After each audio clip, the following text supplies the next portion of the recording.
Les Britanniques ont pris une décision très claire de prendre un chemin différent et de ce résultat, je pense que le pays a besoin d'un nouveau leader pour prendre ses directions. Je ferai tout ce que je peux en tant que Premier ministre pour stabiliser le navire au cours des prochaines semaines et des prochains mois.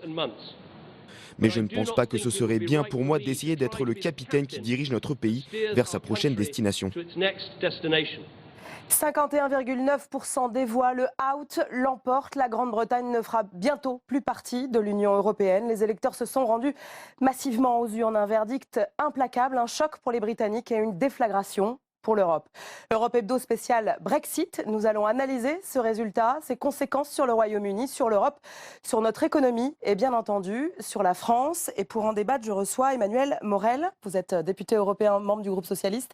Bonjour. Bienvenue, bonjour. Philippe Juvin, vous êtes également membre du Parlement européen, cette fois-ci dans le groupe PPE, les Républicains français. Bonjour. Bienvenue à vous.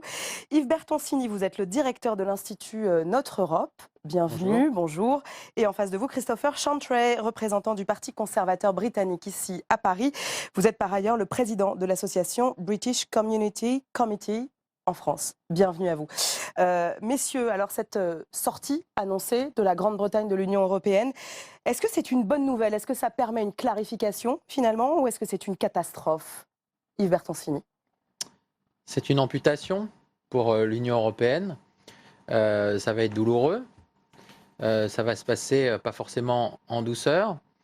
Si on regarde le monde, c'est quand même un membre très important de l'Union qui sort à un moment où on aurait plutôt besoin d'union pour peser, parce que nous sommes 7% de la population mondiale, bientôt 6%. 550 millions, oui. Bientôt 6, puisque les Britanniques nous quittent et qu'il y a des défis, y compris à nos portes, des dangers. Donc c'est une amputation, c'est plutôt négatif. Alors, ça sera vu positivement par ceux qui disent qu'après tout, il y avait une forme de gangrène britannique et qu'il vaut mieux couper un pays trop individualiste, trop atlantiste, trop libéral peut-être, et que ça ira mieux quand on aura coupé et au fond, quand on aura pris acte du fait que la greffe n'a pas fonctionné. C'est si vrai que d'ailleurs 2 ans après leur entrée, ils organisaient déjà un référendum d'appartenance. Mais qui avait été à l'époque gagné par le oui, par le Remain à 67%. Voilà. Vous êtes d'accord, Christopher Chantray? Moi, je ne vais pas être d'accord. Je n'avais pas envie de traiter mon pays, disons, de membres gangrénés. C'est vrai que alors, cette question de greffe qui n'a pas pris, je pense que le public britannique est sous-informé sur les questions de l'Europe, et c'est notamment à cause de la mauvaise qualité des titres de la presse quotidienne. Les tabloïds, vous voulez dire? Les tabloïds qui sont lus, il y a 4 grands titres qui sont lus par des millions de personnes et qui ne disent jamais, c'est une politique presque, qui ne disent jamais. C'est pas un peu facile de taper sur la presse sans vouloir faire, protéger ici mes confrères, quand on voit aussi que la classe politique a repris les mêmes arguments? La classe politique a repris un peu les mêmes arguments et la campagne a été vraiment désolante. Donc pour vous, c'est une catastrophe, soyons clairs. Oui, pour nous, c'est une catastrophe. C'est quelque chose il fallait pas qu'on en arrive là. Emmanuel Morel. C'est pas une bonne nouvelle, incontestablement, et je pense qu'on est nombreux à être tristes. C'est pas non plus une catastrophe, je pense qu'il ne faut pas être excessif. La vraie difficulté pour nous, Européens, je me place du côté des Européens, c'est le risque de délitement. On sort quand même d'une situation de polycrise. Vous avez eu la crise de l'euro avec la Grèce, c'était quand même déjà très inquiétant. La crise dite des réfugiés ou des migrants, on n'en est pas sorti. Une radicalisation politique de l'Europe de l'Est, on voit ce qui se passe en Hongrie, en Pologne. Et là, le Brexit, franchement, ça donne l'impression d'une Europe qui est en grand danger. Mais ce qui est drôle, c'est que l'année dernière, à la même époque, on s'attendait à ce que la Grèce sorte, et finalement, un an après, c'est la Grande-Bretagne. Oui, d'ailleurs, c'est assez cocasse de voir qu'il y en a ceux qui pleurnichent aujourd'hui, c'est les mêmes qui voulaient jeter dehors la Grèce il y a quelques mois. Enfin bref, peu importe. Mais ce qui est vrai, en tout cas, c'est que l'Europe est en crise. Mais on n'a pas attendu le Brexit pour le savoir. Peut-être que justement le Brexit aura une vertu pour nous Européens, c'est que c'est une opportunité de changer complètement la construction européenne. Et il y a de quoi faire, parce que la vérité c'est que il faudra analyser, peut-être on le fera ici, les raisons exactes de la sortie des Britanniques, parce qu'il y a plein de causes, y compris il y a des choses troublantes. Toutes les consultations sur l'Europe démontrent qu'il y a des fractures territoriales entre les métropoles et les zones périurbaines, fractures de classe aussi. Les ouvriers, évidemment, ils votent plus pour le Brexit. Mais on va y venir, effectivement, Emmanuel Morel. Mais c'est intéressant de voir que ça c'est commun à toute l'Europe. Et de ce point de vue-là, il y a quand même l'Europe fait pas envie, quoi. Voilà. Philippe Juvin, l'Europe fait pas envie, Il donc. faut le savoir. Non, mais en fait, est-ce une catastrophe? Là, d'abord, si on se place d'un point de vue britannique, moi je pense que c'est un suicide de la Grande-Bretagne, parce qu'on ne peut pas imaginer qu'un pays de quelques dizaines de millions d'habitants puisse durablement peser sur les affaires du monde. Donc il y a une vraie question pour les Britanniques, c'est qu'ils se sont isolés d'un véhicule de puissance qu'est l'Union européenne, et c'est leur problème. Et ça, c'est le deuxième point. Ça reste quand même plus leur problème que le nôtre. Alors nous, maintenant, que devons-nous faire? Moi, je pense qu'il y a peut-être une chose à faire. C'est effectivement d'analyser les raisons pour lesquelles l'opinion publique britannique a voulu ainsi sortir pour éviter que ça ne nous arrive. Et en tirer les conséquences aussi pour nous-mêmes. Alors justement, vendredi matin, après l'annonce officielle des résultats, le Royaume-Uni se réveille groggy et entre dans une ère d'incertitude. Retour sur ce séisme du Brexit et ses conséquences sur la scène politique anglaise. C'est Marie Brémaud qui nous en parle. Le soleil s'est levé ce matin sur la capitale anglaise, mais l'avenir s'est d'un coup assombri pour l'actuel Premier ministre britannique. David Cameron est défait, il avait jeté toutes ses forces dans le camp du In pour le maintien du Royaume-Uni dans l'Union européenne. Ce n'est pas une décision que j'ai prise à la légère, mais je crois que c'est dans l'intérêt national d'avoir une période de stabilité avant la nomination d'un nouveau leader qui est nécessaire. Le leader du Parti conservateur tire dès à présent les conséquences du scrutin où 51,9% des électeurs ont voté pour le Brexit. David Cameron annonce sa démission même s'il assurera une transition jusqu'en octobre et la tenue d'un congrès du Parti conservateur. Dans le camp adverse, on exulte. Même si Boris Johnson, le bouillonnant chef de file des partisans du Brexit, est accueilli devant chez lui par des Londoniens en colère, l'ancien maire de Londres espère bien enfoncer la porte du 10 Downing Street et il commence donc à modérer son discours. Après ce vote pour sortir de l'Union européenne, il est vital d'insister sur le fait qu'il n'y a pas de précipitation à avoir. Et comme l'a dit le Premier ministre, rien ne va changer sur le court terme. L'indépendance du Royaume-Uni, il en rêvait. Et à l'issue de ce référendum, Nigel Farage sort clairement renforcé. Connu pour ses actions chocs et ses propos xénophobes, le leader du parti europhobe UKIP ne compte pas s'arrêter là. J'espère que nous avons cassé la première brique du mur. J'espère que ce sera la première étape vers une Europe des États souverains. Alors qu'est-ce qui se passe maintenant? Qu'est-ce qui se passe ensuite? Eh bien, 17 millions de personnes ont dit que nous devons quitter l'Union européenne. Nous avons maintenant besoin d'un gouvernement de Brexit. Un gouvernement de Brexit, car les électeurs, en choisissant le camp du out, ont également envoyé un message à leurs dirigeants politiques. Un divorce sans doute entre les classes populaires et l'élite britannique. Est-ce qu'il faut un gouvernement de Brexit aujourd'hui en Grande-Bretagne ?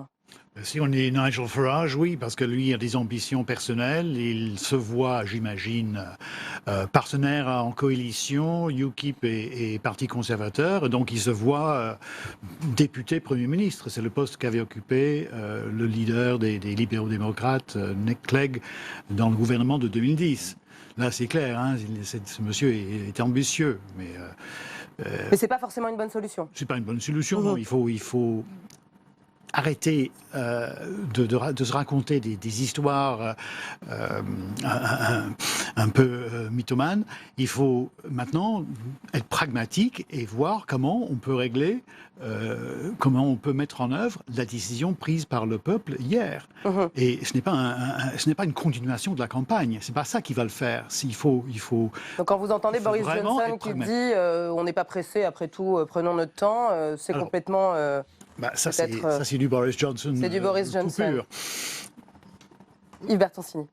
On va lancer une procédure de divorce. Il faut d'ailleurs que ce soit les Britanniques qui envoient une lettre, non pas au Père Noël, mais au Conseil européen. Au Conseil européen pour activer l'article 50. On y reviendra. Alors ils peuvent tarder à l'envoyer, surtout si Cameron dit que ça sera peut-être son successeur qui va faire ça. Après le congrès des conservateurs prévu en octobre. Je pense que pour des raisons domestiques comme pour des raisons européennes, il faudrait quand même passer à l'action. Du point de vue britannique, parce que quand on lance une procédure de divorce, même dans la vie courante, on sait bien que le jugement va intervenir après quelques temps. Enfin, il faut quand même qu'il y ait des changements concrets. Je sais pas, on fait chambre à part éventuellement. En tout cas, on déménage. Enfin, on ne fait pas comme avant. On fait pas comme si de rien n'était. Je peux imaginer que le peuple britannique qui a gagné 52-48, c'est quand même pas tout le peuple contre toutes les élites. Il n'y a pas 48% d'élites au Royaume-Uni. Va exiger de voir des changements concrets rapidement. Et puis, du point de vue de l'Union européenne, il y a le respect évidemment de ce verdict. L'Union européenne, ce n'est pas l'Union soviétique, c'est pas une prison des peuples. Les Britanniques veulent sortir, mais enfin, il faudrait quand même disait pas que ça Jean-Claude prenne... Juncker, dehors, Voilà. c'est dehors. Mais il ne faudrait pas non plus que ça prenne 5 ou 8 ans, parce qu'il y a d'autres choses à faire qui sont bien plus urgentes, notamment dans notre voisinage, à traiter. Absolument, dehors c'est dehors, ils sont clairs, ils ont décidé de rester dehors, il faut qu'ils y restent et que ça soit fait vite, parce qu'en fait juridiquement l'article 50, qui est l'article qui gouverne le divorce, dit la chose suivante: le Premier ministre, en l'occurrence de la Grande-Bretagne, va faire savoir au Conseil la volonté de quitter, et ils ont 2 ans pour trouver les termes du divorce. Qu'est-ce qu'on fait des fonctionnaires britanniques, par exemple, qui travaillent dans les institutions européennes? Que fait-on des accords en cours, etc., etc. Et ces 2 ans maximum, mais qui peuvent être renouvelés une fois si tous les États sont d'accord. La difficulté, c'est que, par exemple, je ne vous donne que cet exemple, dans 1 an, c'est la Grande-Bretagne qui préside au 1er juillet 2017. Le Conseil. Il serait inimagignable. Le Conseil, donc pour être clair pour nos téléspectateurs, c'est la présidence tournante de l'Union européenne. La présidence tournante, tous les 6 mois, il y a un pays gouverne, on va dire, préside l'Union. Et le 1er juillet 2017, c'est la Grande-Bretagne. Il est inimaginable que la procédure de divorce dure tellement que dans 1 an, on se retrouve avec la Grande-Bretagne qui gouverne, qui préside l'Union. Donc il faut que les choses aillent vite. Donc ça veut dire que la Grande-Bretagne doit abandonner sa présidente tournante? Bien sûr. Emmanuel Morel. Mais ça, je crois qu'il n'y a pas de débat là-dessus. Enfin, juridiquement, il y aura sûrement un débat juridique, mais politiquement, il est totalement inconcevable que la Grande-Bretagne préside aux destinées de l'Union pendant 6 mois, alors même qu'elle a décidé de quitter. D'ailleurs, il n'y aura pas que le problème des fonctionnaires qui se pose. Hein. Moi, je vois alors les fonctionnaires européens, effectivement, sont nombreux. C'est pas forcément pressé, mais prenons l'exemple tout bête du Parlement européen. Il y a 72 députés britanniques. Donc des gens qui peuvent faire basculer une majorité sur un texte. Imaginons, on peut toujours rêver que la droite et la gauche, la France et l'Allemagne se mettent d'accord sur quelque chose qui va aller dans le progrès européen. Disons par exemple, taxe sur les transactions financières, on décide d'accélérer. Imaginez qu'il y ait les députés britanniques qui fassent échouer, ça va poser quand même un sacré problème. Oui, ça va poser effectivement des questions sur le droit de vote. Après, je reviens quand même 2 secondes sur la situation britannique, même si évidemment on est des commentateurs. Gouvernement de Brexit, je ne sais pas. Je note, et je trouve que c'est bien, c'est heureux, que David Cameron, qui a pris une responsabilité historique, celle de ce référendum, il perd, il s'en va. Ça, je trouve que c'est bien, notamment pour nous en France, parce qu'on n'est plus habitué au référendum de responsabilité. De ce point de vue-là, c'est pas mal. Je note aussi, et là par contre, ça me met plutôt en colère, que Boris Johnson, qui avait des arguments totalement démagos jusqu'à hier soir, depuis ce matin, il essaye de rentrer dans le costume de l'homme politique respectable. Il ne nous fera pas oublier toutes les horreurs qu'il a racontées pendant 2 mois. Alors justement, à ce propos, Gabrielle Zimmer, qui est une députée européenne, qui est membre de la gauche européenne unie, donc d'extrême gauche, a réagi ce matin à propos du jeu politique de Cameron. On l'écoute. David Cameron est responsable de cette réaction avec ce genre de référendum. Il a détourné des instruments démocratiques comme le référendum pour une lutte politique interne dans son parti et son gouvernement. Il est responsable. Christopher Chantray, il est responsable, David Cameron, il a joué avec le feu. Il a un peu joué avec le feu, c'est vrai. Pour nous, pour beaucoup de nous conservateurs, on pense que le Royaume-Uni ne devrait pas recourir au référendum. C'est une démocratie parlementaire, ça devrait suffire, surtout pour les questions très compliquées comme l'adhésion ou le maintien ou la sortie de l'Union européenne. On ne devrait pas utiliser le référendum. Ouais, alors c'était quand même une promesse de campagne de David Cameron que de faire ce référendum. C'est une promesse de campagne. Enfin, nous, on l'a regretté, si vous voulez. On est nombreux à penser qu'il faut que c'était un coup politique. Ce n'est pas inscrit dans la Constitution. On pourrait ne pas le faire. Yves Bertoncini. Il a pris du risque. Si vous permettez, à mon avis, il y a une double erreur encore bien plus grave, stratégique. La première, qui a été de dire... Écoutez, Bruxelles nous gouverne, ça ne peut plus durer. Bruxelles nous gouverne, enfin franchement. Vous ne pouvez pas dire que Bruxelles ne gouverne pas non plus. Non, mais franchement, Bruxelles a un peu gouverné la City dans la dernière période, ce qui n'était pas plus mal, ce qui a déplu à certaines personnes dans la City, certes. Mais enfin, un discours de fierté nationale aurait consisté à dire « Nous sommes le Royaume-Uni de Grande-Bretagne et d'Irlande du Nord ». Bruxelles nous embête, évidemment, un peu. Enfin, on va quand même défendre nos intérêts à l'intérieur de l'Union européenne. Il a commencé par laisser croire que tous les malheurs du Royaume-Uni viennent de Bruxelles, premièrement. Ça, c'est quand même assez fâcheux. Et deuxièmement, en laissant entendre que d'ailleurs peut-être la sortie était une option tout à fait raisonnable. Et pendant 3 ans, il a dit à l'opinion publique britannique, et ça va au-delà des tabloïds qui racontent ce qu'ils racontent depuis des décennies, il a dit, écoutez, L'Union européenne, je suis ni pour ni contre, bien au contraire, on verra bien. Et dans la dernière ligne droite, il arrache un texte qui n'a pratiquement joué aucun rôle dans la campagne. Et il arrache un texte pour être fait au Conseil européen en février pour obtenir en fait... Dans un contexte qui compte évidemment et qui est beaucoup plus difficile, à la fois pour l'Union européenne qui donne une très mauvaise image depuis plusieurs années, qui se déchire, dont les peuples d'ailleurs se déchirent entre eux, mais aussi dans un contexte difficile du point de vue britannique, parce qu'il y a quand même une crise économique et financière très très grave partout en Europe, dans le monde et au Royaume-Uni, et donc un rejet des élites, pas seulement bruxelloises, des élites politiques, financières, londoniennes, qui s'est exprimé hier. Il va y avoir un autre problème qui va se poser, c'est que les Irlandais du Nord et les Écossais se sont prononcés, eux, pour le maintien. Je rappelle que l'Irlande du Nord a voté à 56% pour le maintien, l'Europhile Écosse, elle, à 62%. Là, on voit quand même qu'il y a des réactions qui vont pousser en fait à des référendums, y compris en Irlande, y compris en Écosse sur l'indépendance, qui ont demandé typiquement à être ralliés ensuite à l'Europe. Est-ce que Cameron va être celui qui aura aussi dissous l'Union Jack, Philippe Juvin? Écoutez, Cameron, quand dans ses premières années de Premier ministre, était très critique sur l'Europe et il a essayé de muter en Saint-Georges, défendant la Grande-Bretagne en Europe dans les dernières semaines. Donc ça ne pouvait pas marcher. Boris Johnson était maire d'une grande ville, d'une capitale européenne dont il disait c'est la capitale européenne, nous sommes européens, et lui se mue... Rappelons qu'il a été journaliste et qu'il a été chargé des affaires européennes pendant quelques années. Son père était fonctionnaire européen. Et lui se mue en anti-européen. Enfin, on voit bien qu'on est dans un jeu de dupes le plus total. Alors maintenant, quelles vont être les conséquences de ça? Eh bien, ça signifie qu'en pratique, Cameron restera dans l'histoire comme celui qui a sorti la Grande-Bretagne et qui l'a isolée, et qui fait courir à la Grande-Bretagne, à cette grande nation européenne, le risque simplement de dissolution, avec peut-être la disparition de l'Écosse, avec peut-être le détachement de l'Irlande, parce que la question de la frontière entre la République d'Irlande et la Grande-Bretagne de nouveau se pose, alors qu'elle était résolue depuis de nombreuses années. Donc, dans l'histoire, je ne suis pas certain que David Cameron restera un grand Premier ministre britannique. C'est possible. En même temps, il ne faut pas non plus être hypocrite. Cameron fait ce que font tous les chefs d'État et de gouvernement européens dans son propre pays. Il critique les décisions qu'il a contribué à négocier quand il est à Bruxelles. Alors lui est un spécialiste, mais les autres valent pas mieux de ce point de vue-là. Et c'est d'ailleurs tout le problème du débat européen, c'est que vous avez souvent des dirigeants politiques qui hurlent par rapport à ce que Bruxelles a décidé, alors même que ce que Bruxelles décide, ça n'est rien d'autre que le compromis que eux ont voulu. Parfois même initié. Oui, parce que pour être clair, en fait, les chefs d'État et de gouvernement siègent dans les conseils européens, dans les sommets. Ils participent à la décision. Il y a une décision européenne qui est prise contre l'avis de la France ou la Grande-Bretagne. Et nous, parlementaires, on peut vous dire que souvent, d'ailleurs, on arrive à se mettre d'accord au Parlement, mais ça bloque avec le Conseil, chef d'État et de gouvernement. Donc Grantin, il est pire que les autres, mais c'est une hypocrisie. Il est pire que les autres, parce qu'il est allé jusqu'au référendum. Exactement. Voilà. Deuxièmement, sur le référendum, quand même, parce que c'est peut-être pas en effet dans la tradition constitutionnelle anglaise, mais je voudrais pas non plus que, comme à chaque fois qu'il y a un référendum sur l'Europe, on ait toutes ces tirades un peu éplorées sur le référendum, c'est pas bien, demander son avis au peuple, c'est pas bien, parce que c'est trop complexe.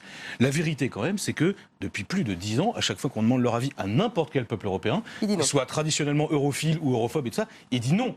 Il ne faut pas évacuer ce débat quand même. C'est une campagne qui est mensongère. Mais on s'en fout. La réalité, c'est qu'il dit non tout le temps. Oui, mais les Néerlandais ont dit non sur l'accord avec l'Ukraine. Franchement, la campagne n'était pas dégueulasse. Quand Fabius les Français sur le TCE parle du plan B et qu'il n'y a pas de plan B, c'est un mensonge. Mais c'est pas vrai. La campagne sur le TCE, moi je me souviens, c'était une campagne très citoyenne. Tout le monde s'était approprié le texte. Donc la vérité quand même, c'est que Emmanuel Morel, le traité constitutionnel européen. Oui. Voilà. De 300 et je peux vous dire que moi j'aimerais bien qu'on ait une campagne pour expliquer le TSCG. Alors le TSCG, mais le traité budgétaire qui aujourd'hui lie complètement les mains des États membres et qui interdit toute flexibilité budgétaire au moment où il y a besoin de relance. Ça, c'est la deuxième chose. En gros, vous nous dites qu'il y a un vrai manque de débat. Mais évidemment, mais il y a un manque de démocratie. Vous voulez un référendum en France alors? Pas forcément sur l'appartenance à l'Union, ça je pense que c'est pas nécessaire, mais sur les prochains traités, je le crois, et le TSCG serait mérité, puisque Hollande n'a pas renégocié, serait mérité un débat public, c'est bien le problème. Troisième chose, sur l'Écosse, vous vous souvenez que le principal argument quand il y a eu le référendum de l'indépendance en Écosse, le principal argument des Anglais, c'était de dire si vous votez l'indépendance, vous sortez de l'Union. Là, c'est complètement inversé, et évidemment, c'est facteur de déflagration. Ça, le Royaume n'est plus très uni. Hubert Tancy. Non, sur la référendum, je suis assez d'accord. Ça peut être une option. Dans certains pays, l'Irlande, c'est même obligatoire quand il y a des transferts de souveraineté. En France, le Conseil constitutionnel pour le pacte budgétaire avait dit qu'il n'y avait pas de transfert de souveraineté. Donc ça n'impliquait pas forcément un référendum.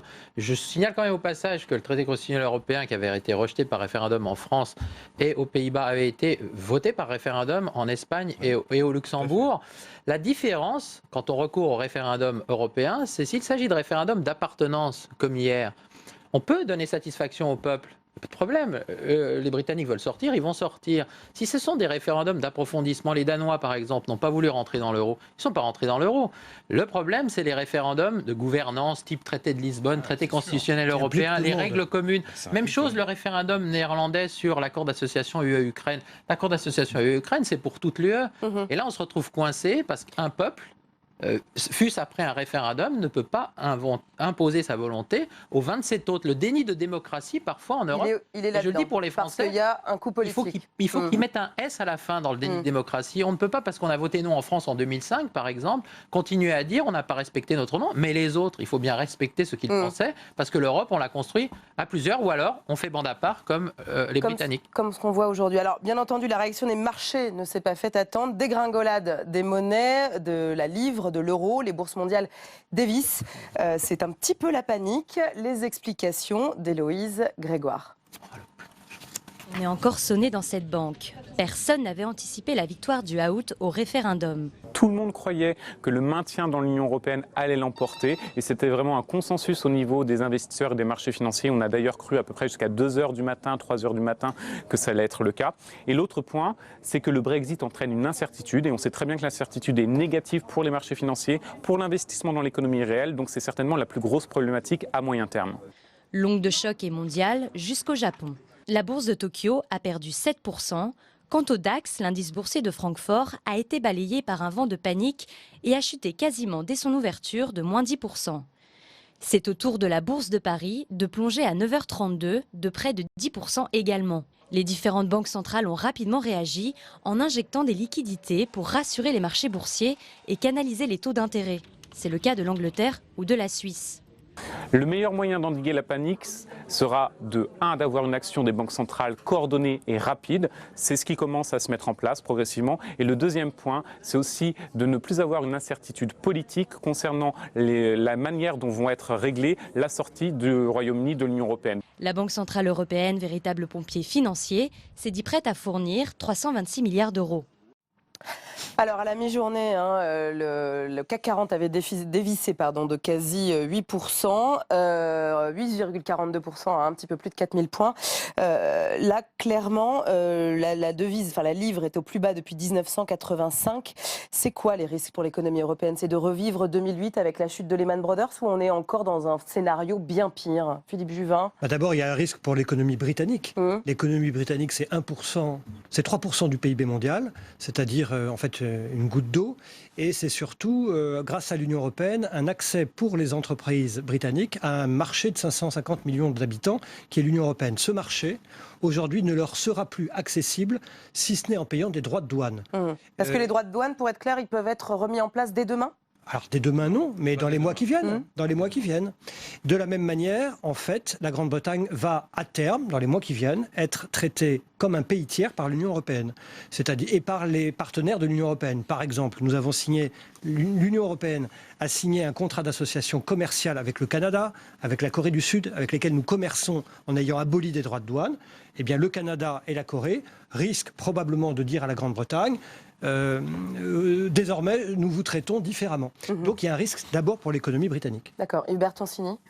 Sur ce sujet, on lance la procédure de divorce, il faut la lancer, et en parallèle, il faut négocier la suite, c'est-à-dire une forme de Pax, et on ne sait pas encore quel statut les Britanniques auront. Parce que s'ils acceptaient par exemple le statut de membre de l'espace économique européen, statut à la norvégienne par exemple, ils n'auraient pas ce genre de problème. En fait, ils resteraient dans l'espace économique européen. Et c'est ça qu'il faut négocier, en fait. Un statut à la Suisse. Moi, j'avais parlé à des responsables britanniques qui m'avaient dit si on sort, on négociera de toute façon un statut à la britannique. Il faut comparer avec personne d'autre, mais un peu à la Suisse, mais en mieux, si je puis dire. La difficulté qu'ils vont avoir, c'est que quand on a accès au marché unique européen, on doit accepter deux choses. D'abord, la libre circulation des travailleurs. Ça fait partie des 4 libertés. Or, ça a fait problème dans la campagne sur l'immigration, y compris européenne, même si l'essentiel d'immigration au Royaume-Uni n'est pas européenne. Mais enfin, il y avait un vrai problème, notamment avec l'immigration d'Europe centrale. Première chose. 1 million de Polonais depuis. Deuxième chose, il faut payer au budget européen. Quand même, la Norvège paye au budget européen. C'est le prix de l'accès au marché unique. Et ça, c'est problématique, parce que s'ils veulent vraiment rester dans le marché unique, pour ne pas connaître ce que Philippe Juvin prédit, alors il va falloir qu'ils continuent à assumer deux choses, la libre circulation des travailleurs et la contribution au budget britannique, qui ont visiblement été problématiques pendant la campagne et qui peuvent faire partie, il faudra regarder le détail, des raisons pour lesquelles une majorité courte des Britanniques ont voté pour la sortie. Vous avez raison, pardon, mais toutefois, il va y avoir une première étape de divorce et ensuite, dans une seconde étape, on va éventuellement retisser des liens. Et c'est d'ailleurs ce que Boris Johnson maintenant commence à expliquer, c'est ne vous inquiétez pas, nous avons divorcé, mais en réalité nous allons continuer à faire appartement commun. La vérité, ce n'est pas ça. C'est que le divorce a lieu, nous allons nous séparer, nous n'allons plus habiter au même endroit, et peut-être qu'ensuite nous allons retisser des liens, mais il va y avoir une période intermédiaire où la Grande-Bretagne va quand même être un pays tiers. Il ne va pas y avoir de continuum entre l'arrêt des procédures actuelles, enfin des avantages actuels dont bénéficie la Grande-Bretagne, et il n'y aura pas un continuum immédiatement avec de nouveaux accords. Il faut être clair. En tout cas, moi, politiquement, en tant que député du PPE, je vous explique très clairement les choses. Nous sommes totalement défavorables à un système qui consisterait à dire « Ah, les pauvres Britanniques, c'est formidable, ils veulent sortir, mais vous savez, on va à moi... » Non. Vous êtes dehors, vous êtes dehors. On n'est pas à moitié dehors. Ça va être tout le débat dans les mois à venir, parce que jusqu'à maintenant, la Grande-Bretagne était dedans tout en étant un peu dehors. Oui, parce qu'elle a son chèque, elle a effectivement réussi à... Un peu dehors, et là, elle va être dehors, mais elle va continuer, en tout cas, d'après ce que je comprends, à vouloir à être dedans. Et la question, elle est posée à nous, Européens. Est-ce qu'on veut que ça soit comme ça? Et je ne suis pas sûr, en tout cas, dans mon groupe politique, le groupe social-démocrate, il y a des débats, mais je ne suis pas sûr qu'on le veuille. Alors, Vous êtes vraiment sur la ligne dehors, c'est dehors, comme le dit Juncker. La vérité, c'est que là, pour le coup, il y a un choix qui est fait. Je trouve ça formidable que les Britanniques votent, mais une fois que le verdict du peuple souverain est donné, le choix il est légitime, mais enfin c'est un choix. Donc à partir du moment où il y a un choix, il faut assumer les conséquences de ce choix. C'est pour ça que Johnson, là, franchement, ne fait pas honneur à sa, enfin j'allais dire sa réputation, mais sa réputation elle est déjà faite. Hein. C'est-à-dire que on peut pas à la fois pendant 2 mois expliquer qu'une fois qu'on sera sorti, ça sera un avenir radieux, génial, et puis expliquer le lendemain que tout compte fait, on va négocier l'avenir radieux. Mais quelles conséquences pour l'économie européenne? Est-ce que le risque, c'est à l'heure où en fait la reprise s'annonçait et on voyait, enfin c'est le fameux ça va mieux de François Hollande aussi un petit peu. Est-ce que le risque en fait c'est de ne pas retrouver la crise économique qu'on a connue? Pour être honnête, c'est d'abord leur problème. Mais oui. C'est d'abord. Parce que l'Europe en fait n'a pas de risque là-dedans. En termes d'emploi, en termes de reprise. Et puis on a un risque intellectuel. Simplement, au Parlement européen, j'ai souvent vu que nos collègues conservateurs britanniques en particulier, et c'est vrai pour les socialistes aussi britanniques, avaient une liberté d'esprit dans l'appréhension de la création de la loi européenne. Là où il y avait des certitudes et des choses un peu strictes, ils apportaient de l'intelligence et de la fluidité. Ça va nous manquer. Mais sur l'économie, honnêtement, c'est d'abord le problème britannique. Hein. Le risque peut-être, Christopher Chantray, c'est en termes d'emploi pour l'Angleterre? Ça va être en termes d'emploi. D'abord, le risque naît de l'incertitude. Il y a eu le 24 juin l'annonce de ce matin, mais après, l'incertitude, c'est quand vont avoir lieu ces différentes étapes. On ne sait pas. Donc on ne sait pas. Les droits de douane, on ne sait pas combien ni quand. Parce qu'il faut vous pensez que c'est dans quelques mois? Vous pensez que c'est relativement parce que, en tout cas, moi je vois, on en a parlé au sein de la commission commerce internationale. Il faut tout recommencer. De fait, l'Angleterre est signataire de tous les accords de libre-échange de l'Union. Il va falloir tout détricoter. Je ne sais pas si on va 200 accords commerciaux, 80 000 pages de loi communautaire. Je ne sais pas comment ça va se passer, mais je pense quand même, rien que d'un point de vue technique, ça va être un sacré casse-tête. Le problème, c'est la volonté politique. Sinon, on dit, écoutez, les amis, mais je pense que les Britanniques vont demander à avoir le même statut que la Norvège. Berton signera plus. Mais en payant avec le... Ça va être, si on écoute Independence Day, ça va être l'indépendance, mais c'est quand même l'indépendance dans l'interdépendance, comme on disait jadis. 16% du PIB de l'Union européenne, quand même une nécessité pour les partenaires économiques et politiques du Royaume-Uni de composer, alors avec une situation de faiblesse pour le Royaume-Uni désormais, puisqu'il a décidé de sortir, mais à mon avis avec pas mal de frictions entre les États membres, et y compris au sein des groupes du Parlement européen. Il y aura des good cops, il y aura des bad cops, je pense qu'en France ça sera plutôt les bad cops, mais il y aura quand même des partisans d'une solution à l'amiable, y compris dans la continuité que vous semblez rejeter. Il faudra regarder notamment du côté des Néerlandais, des Allemands, des alliés traditionnels, des Polonais, qui feront peser le pour et le contre, y compris en termes économiques et financières, de l'impact d'une interdépendance sèche du Royaume-Uni, qui certes fera du tort au Royaume-Uni, Mais en retour, aussi... on ferait du tort aux économies du continent. On va vous remercier, Yves Bertancini, parce que vous devez nous quitter. Merci à vous de nous avoir éclairés. Nous, on continue, bien entendu, parce que le coup de semonce fut également pour l'Union européenne. Une nouvelle ère s'ouvre désormais pour les 27 pays qui la composent. Donc, quel calendrier et quelle stratégie? Sandra Cerqueira nous explique. Avec la victoire du Brexit, c'est un véritable casse-tête institutionnel qui démarre. Le président du Parlement européen, préoccupé par le sort de l'euro, souhaite que les négociations débutent vite. C'est un moment difficile pour tout le monde au sein de l'Union européenne et pour le Royaume-Uni, bien sûr. Au niveau du Parlement européen, nous sommes prêts à contribuer par tous les moyens à un processus que l'on veut constructif, et la plupart des membres du Parlement européen ont souligné que la stabilité s'imposait. L'article 50, baptisé clause de retrait, est bien prévu depuis 2009 et le traité de Lisbonne. Mais il reste flou sur les modalités. Le Royaume-Uni doit maintenant notifier au Conseil européen son intention de partir, mais rien ne l'oblige à le faire tout de suite. Je veux aussi vous assurer qu'il n'y aura pas de vide juridique jusqu'à ce que le Royaume-Uni quitte formellement l'Union européenne. Les lois de l'UE continueront à s'appliquer à l'intérieur du Royaume-Uni, aussi bien en matière de droits que de devoirs. Une fois la procédure lancée, Londres et Bruxelles auront 2 ans maximum pour négocier. Mais cela pourra prendre beaucoup plus de temps, car l'accord doit être approuvé par le Parlement et le Conseil européen. La question qui se posera alors, quelle sera la place du Royaume-Uni par rapport à ses partenaires?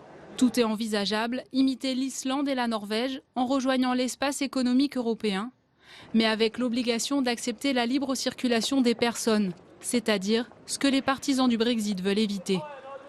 Ou se calquer sur le modèle suisse avec une série d'accords bilatéraux avec l'Union européenne, ou sur celui de la Turquie avec une union douanière. Alors nous accueillons Pascale Joannin, directrice générale de la Fondation Robert Schuman. Pascale Joannin, première question, 2 ans pour renégocier donc 200 accords commerciaux, 80 000 pages de lois communautaires. Là clairement c'est un travail de titan, vous y croyez ou pas ce calendrier? C'est le minimum. Ouais. C'est pas forcément 2 ans, ça peut durer plus longtemps. Donc de fait... c'est possible. C'est possible, ça dépend de monter jusqu'à 5 ans, jusqu'à 6 ans, de rester dans cette... La date va courir à partir du moment où les Britanniques vont officiellement faire leur demande de retrait. Or, je peux comprendre que c'était pas avant que le nouveau Premier ministre soit désigné, c'est-à-dire au congrès du Parti conservateur en octobre. Mais rien ne dit que le premier jour où le Premier ministre britannique est au Downing Street, il envoie sa lettre. Il peut très bien l'envoyer plus tard. Or, après, sous la pression politique, c'est à partir de ce moment-là que la demande court, donc, et que le Bruxelles prend acte, en effet, de la demande de retrait officielle qui a été faite. Donc déjà, c'est pas avant le mois d'octobre. Donc ça veut dire. Mais sous la pression politique, il peut très bien aussi commencer le processus dès la semaine prochaine, non? Bien sûr. Oui, on va peut-être pas attendre octobre, non?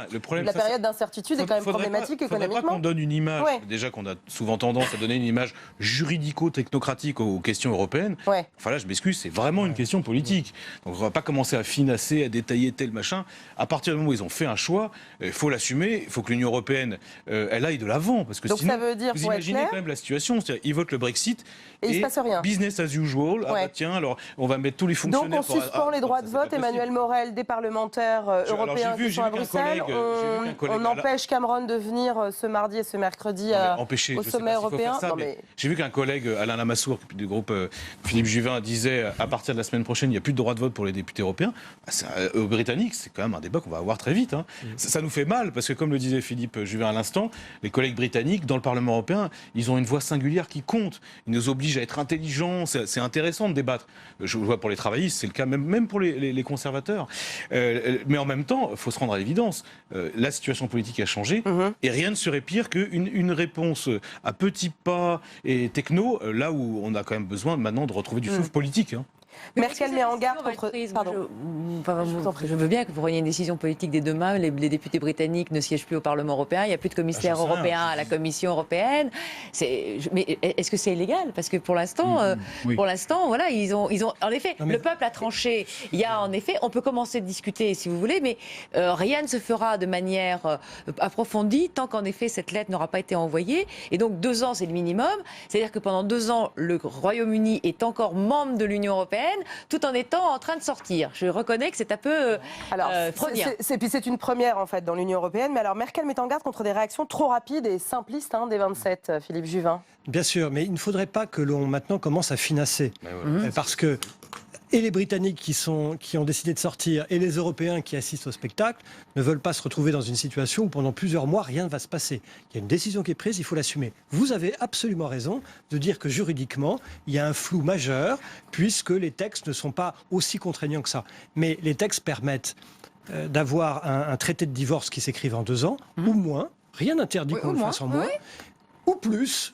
C'est-à-dire que si tout le monde est d'accord, les 28 États, en réalité les 27 restants, sont d'accord, ils peuvent donner plus que 2 ans pour écrire l'acte de divorce. Bon, ça, effectivement... En tout cas, nous, dans notre famille politique, le PPE, ce qu'on appelle les conservateurs, non pas britanniques, mais les conservateurs, les démocrates chrétiens au Parlement européen, nous sommes tout à fait opposés à une situation d'incertitude majeure qui nuira aussi à l'économie britannique. Philippe Jubin, à ce propos, François Hollande s'est donc bien entendu exprimé à cette question. Le vote des Britanniques met gravement l'Europe à l'épreuve et on attend beaucoup de la parole française et franco-allemande. Bien entendu, il y a une réunion qui est prévue ce lundi à Berlin avec Matteo Renzi et Donald Tusk. On écoute le président de la République. Le danger est immense face aux extrémismes et au populisme. Il faut toujours moins de temps pour défaire que pour faire, pour détruire que pour construire. La France, pays fondateur de l'Europe, ne l'acceptera pas. Un sursaut est nécessaire. L'Europe, pour aller de l'avant, ne peut plus faire comme avant. Les peuples attendent de l'Union européenne qu'elle réaffirme ses valeurs, valeurs de liberté, de tolérance et de paix. C'est l'histoire qui frappe à notre porte.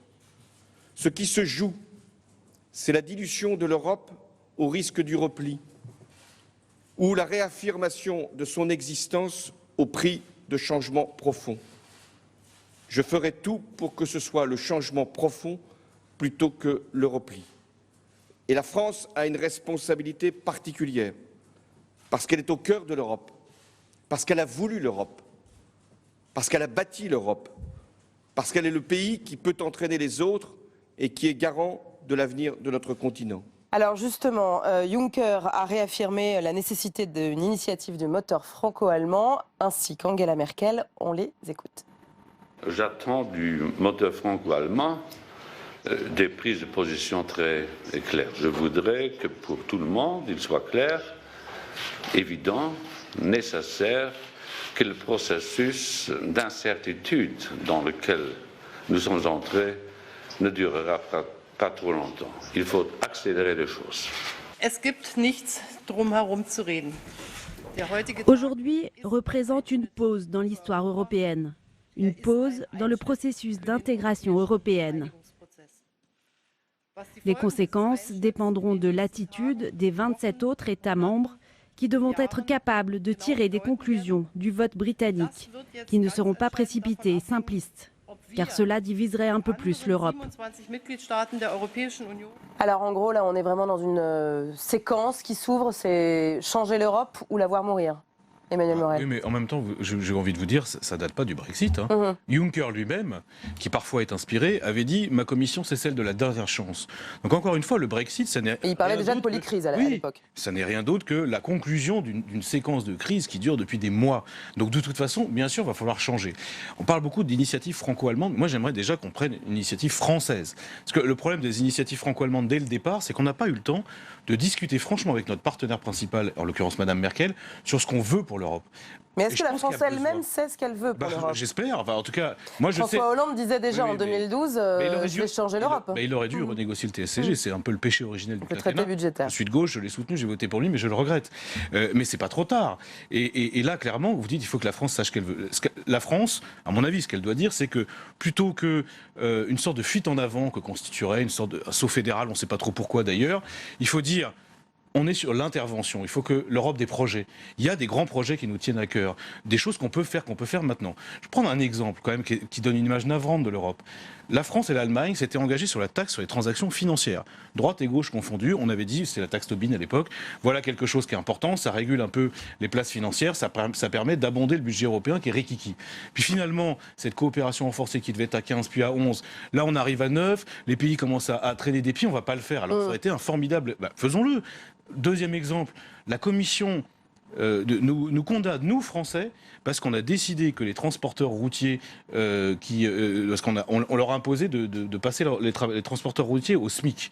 La Commission nous dit attention, vous allez à l'encontre des textes européens. Ça, c'est franchement. Donc en gros, ce que vous êtes en train de dire, c'est moins d'Europe, mais mieux d'Europe. Non, moi je suis en train de dire la bataille sur le contenu. Sur le contenu. Sur le contenu. Et si vraiment on veut que les gens aient envie d'Europe, faut leur donner des preuves que l'Europe. Ça va dans leur sens, et c'est ça la bataille. Philippe c'est ça Juvin, qu'on doit dire à Merkel. Qu'est-ce qu'on peut proposer comme scénario pour demain ?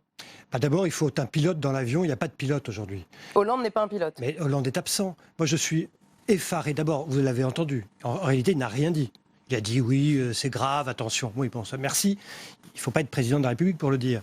Moi, je suis effaré du fait qu'on arrive au Brexit. On se réveille ce matin avec la gueule de bois, on se dit au fond, est-ce que les grands dirigeants européens avaient pris des positions fortes pour tenter d'éclairer, après tout, le peuple britannique ? Non. La première fois que le président de la République française a parlé du Brexit, c'était il y a 3 semaines en inaugurant un tunnel en Suisse. Un tunnel en Suisse, il a fait une déclaration. Vous voyez, il faut le faire. Imaginez, quand la Grande-Bretagne a voulu entrer dans la communauté économique européenne à l'époque, il y a eu 10 ans de débats en France. Le général de Gaulle était président de la République. Il y a eu des débats passionnés dans la classe politique française.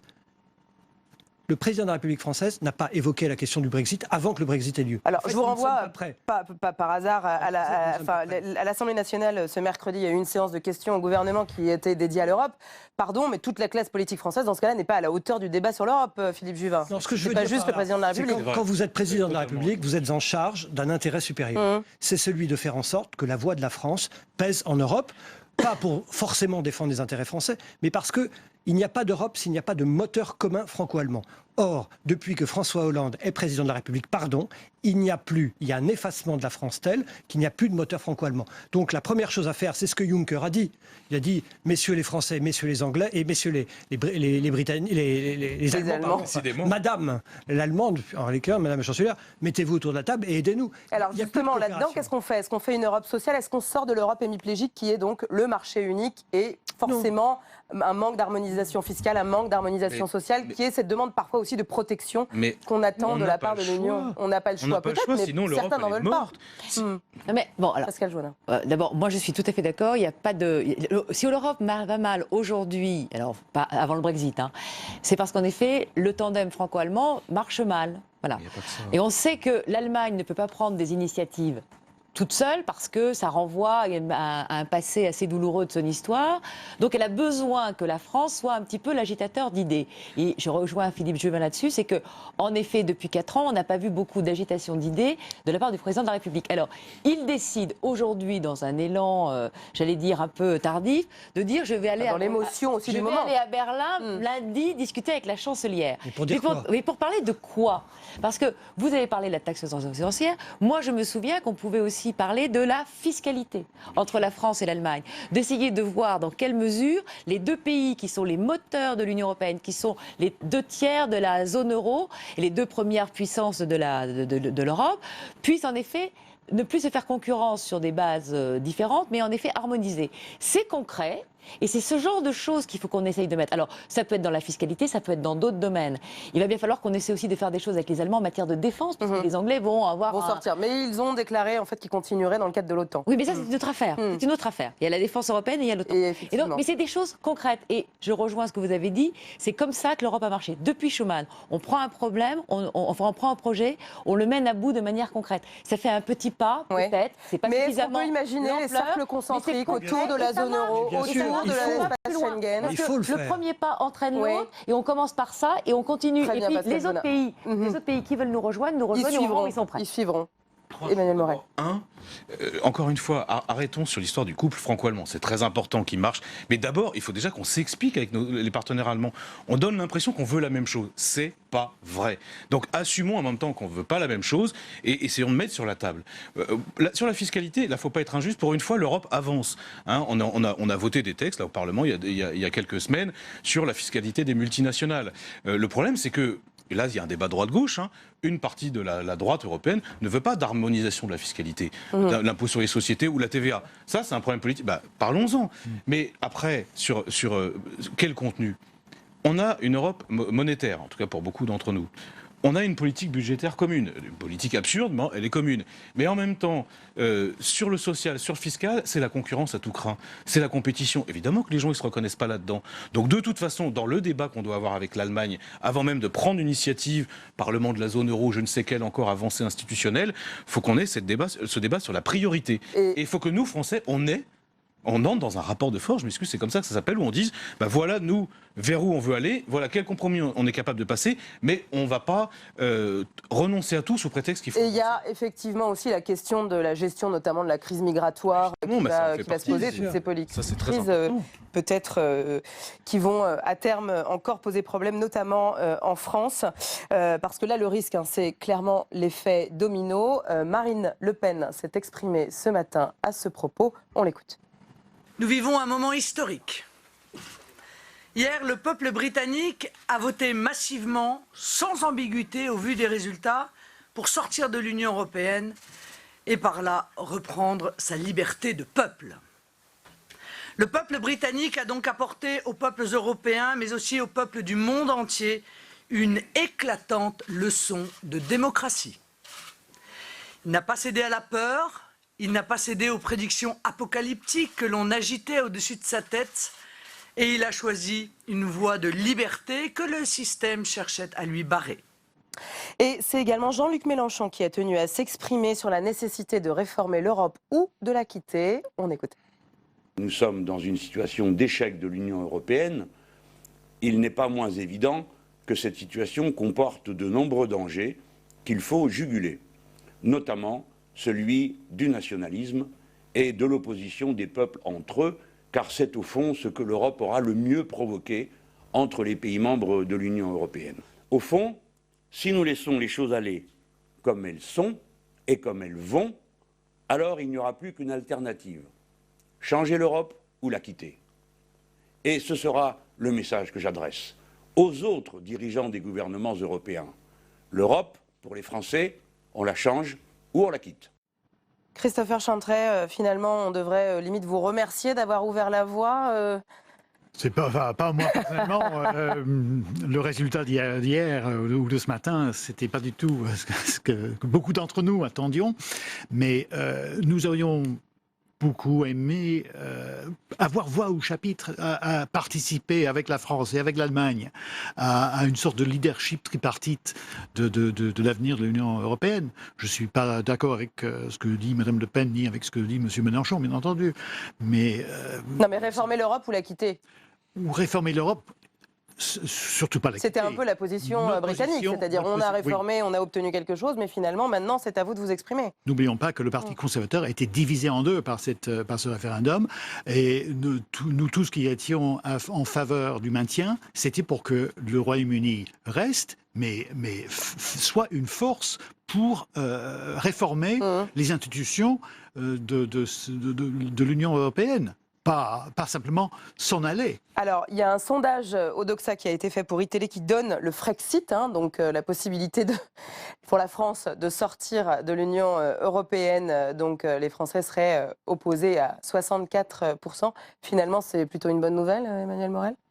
Non, mais je crois que, en fait, la question pour nous, Français, c'est pas réformer l'Europe ou la quitter. Je pense que si on réforme pas l'Europe, elle est morte.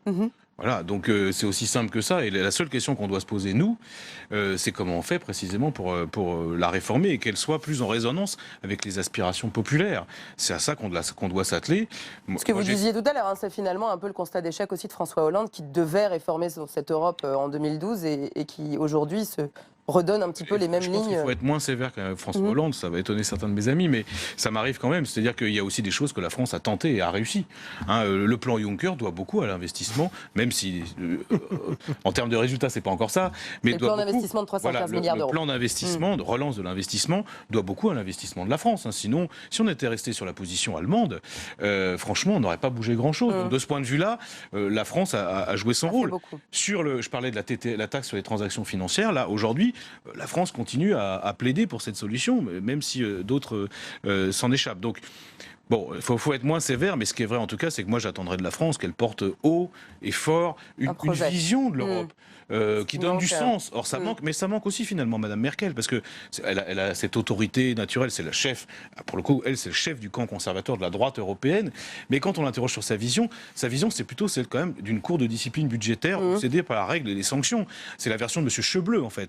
Schäuble, qui est son ministre des Finances. Et c'est précisément ça non plus dont les Européens ne veulent pas. Donc il faut trouver une. Mais est-ce que c'est le risque en France, Philippe Juvin? Est-ce qu'il n'y a pas le risque, alors en France, d'avoir un effet domino derrière Geert Wilders aux Pays-Bas, la Ligue du Nord en Italie appelle également à un référendum? Assurément, je pense qu'il y a un vrai danger, non seulement en France, mais un peu partout. On l'a vu en Pologne récemment.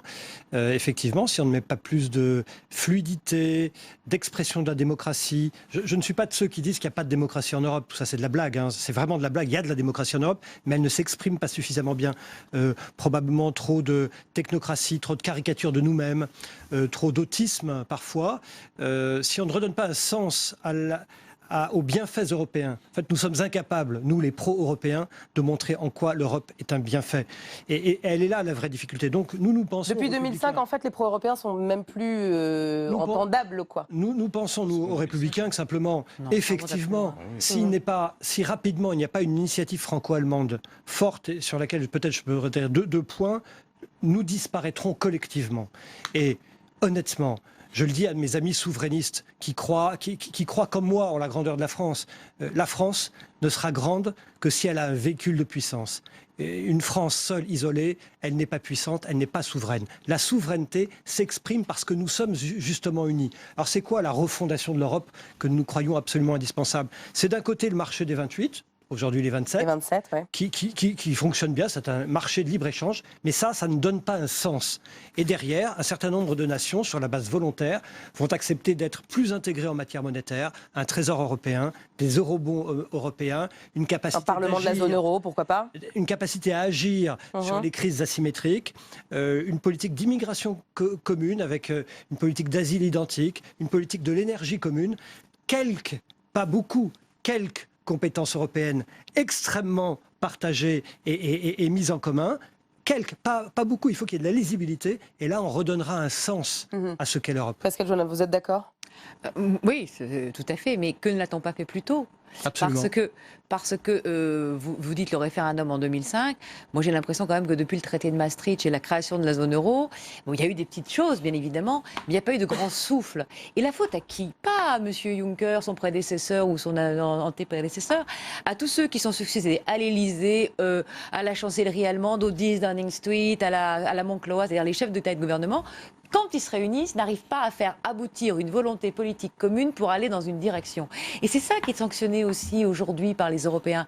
Parce que les députés européens, ils travaillent en effet, etc. Ils font le travail législatif. Mais c'est pas le Parlement européen qui a l'initiative. Donc il faut bien que ce soit ceux qui sont en état de décider, qui mettent sur la table un projet, qui disent on est d'accord pour aller dans ce sens-là. On a bien vu que là, depuis 3-4 ans, enfin depuis la crise, on a toujours réagi un petit peu au dernier moment, commenter l'actualité en disant il y a un drame, etc. On accouche toujours d'une solution dans l'urgence, finalement, c'est ça. On n'a pas imaginé que les choses allaient pouvoir se faire, et donc on est un peu dans l'urgence. Alors ça a été vrai pour la crise économique et la Grèce, un État qui fait défaut. Ça a été vrai pour l'immigration, pathétique. On dit à la Commission faites quelque chose, la Commission fait quelque chose, et puis après, les États retirent le tapis en disant « Ah non, c'est pas moi, je ne fais pas comme ça, je refuse le quota. » Pour être clair, la Commission européenne avait une proposition sur la crise migratoire, en fait, que les États ont refusé. Voilà. Mais pardon, je vous trouve très sévère, parce qu'il y a eu, durant ces 20 ans... Très sévère vis-à-vis des États j'entends bien, qui n'ont pas été au bout de ce qui devait être fait. Mais il y a eu, depuis 20 ans, il y a eu des moments où l'Europe préexistait, pardonnez-moi, mais quand il y a eu les Lehman Brothers, quand il y a eu la disparition en quelques semaines de l'économie mondiale, l'Europe l'Europe était présente et a dit voilà le plan de sauvetage. Ça existait, là ça avait du sens. Voilà. Alors je ne le dis pas uniquement parce que Nicolas Sarkozy présidait l'Union à l'époque, mais je le dis quand même parce que finalement, mais vous en avez à l'époque, quand le président de la République française finalement mettait tout son poids avec la chancelière pour régler les problèmes, au fond, les citoyens se disaient oui, au fond.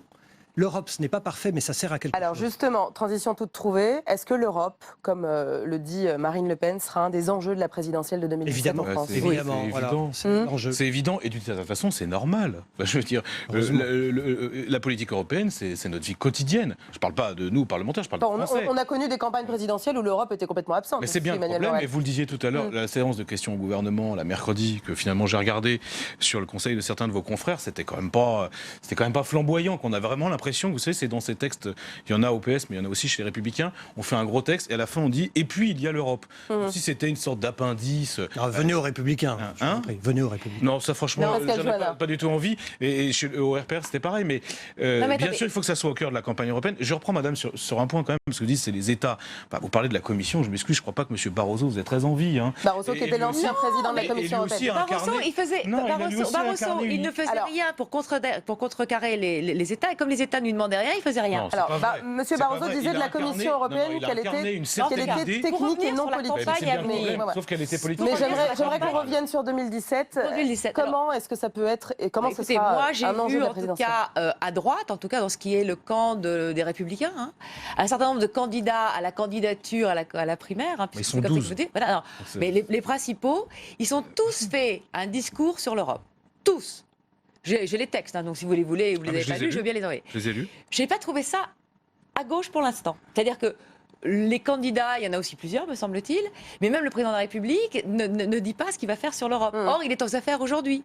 Alors, il l'a dit en 2012, il l'a pas fait, donc on aimerait aussi que tous les candidats, alors on sait très bien là, que Marine Le Pen et Mélenchon, eux, leur discours, ça va être complètement différent. Mais c'est vrai. Marine Le Pen et Mélenchon, chaque fois dans la même phrase, sur l'Europe, ils disent pas du tout la même chose. Faut pas sombrer dans ce genre de caricature. Bon, écoutez, vous avez entendu Mélenchon. Il dit pas la même chose que Le Pen. On suivra bien entendu, messieurs, mesdames, dames, s'il vous plaît, merci à vous. Malheureusement, c'est la fin de cette émission. J'espère qu'on aura réussi, téléspectateurs, à vous éclairer sur cette question. Bien entendu, la semaine prochaine, vous avez rendez-vous avec toutes nos tranches d'informations qui reviendront largement sur cette question. Je rappelle le calendrier.